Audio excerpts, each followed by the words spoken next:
UPSC के दावेदारों, ये तो सुनो। ऐसे करो अपनी डेली तैयारी को मजबूत। सुबह 5:30 बजे उठो। फ्रेश होकर 6 से 7 बजे तक थोड़ी एक्सरसाइज करो। नाश्ता और 8 बजे तक करंट इवेंट्स पर नजर डालो। 8 से 10 बजे तक हिस्ट्री या ज्योग्राफी जैसे अपने पहले सब्जेक्ट में घुस जाओ। 15 मिनट का ब्रेक लो और फिर 12:15 तक दूसरे सब्जेक्ट जैसे पॉलिटिक्स या इकोनॉमिक्स पर ध्यान दो।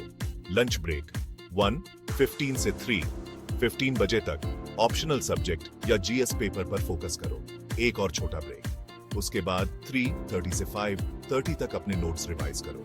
5:30 पर चाय ब्रेक। 6 से 7 बजे मॉक टेस्ट का समय। 7 से 8 बजे तक डिनर और थोड़ा रिलैक्स करो। 8 से 9:30 तक करंट इवेंट्स दोहराओ और नोट्स बनाओ। आखिर में 10 बजे तक रिलैक्स करो और सो जाओ। याद रखो, लगातार करते रहना बहुत जरूरी है।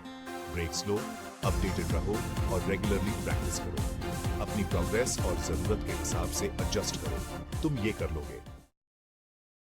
यूपीएससी के बड़े सिलेबस से घबरा रहे हो? डरो मत, तुम अकेले नहीं हो। चलो मिलकर इसे निपटाते हैं। यूपीएससी एग्जाम का पैटर्न और सिलेबस समझना पहला कदम है। इसे तोड़ो। अपनी ताकत के हिसाब से सब्जेक्ट्स को प्रायोरिटी दो। अगला कदम, पढ़ाई का प्लान बनाओ। लंबे समय के लक्ष्यों को रोज और हफ्ते के छोटे टारगेट्स में बांटो। इससे तुम ट्रैक पर रहोगे। पढ़ाई का मटेरियल सोच समझकर चुनो। भरोसेमंद टेक्स्ट बुक्स, एनसीईआरटी किताबों और एक्सपर्ट्स की सलाह पर टिके रहो। अखबारों और ऑनलाइन सोर्स से, करंट अफेयर्स से अपडेट रहो। रिवीजन बहुत जरूरी है। अपने नोट्स रेगुलरली दोहराते रहो और मॉक टेस्ट देते रहो ताकि अपनी प्रोग्रेस का पता चलता रहे और कमजोर एरिया पता चले।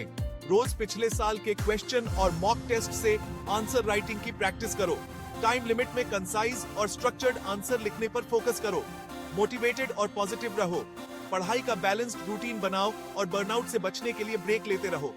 याद रखो, लगातार मेहनत और स्ट्रैटेजिक तरीका ही सक्सेस की चाबी है। तुम कर सकते हो।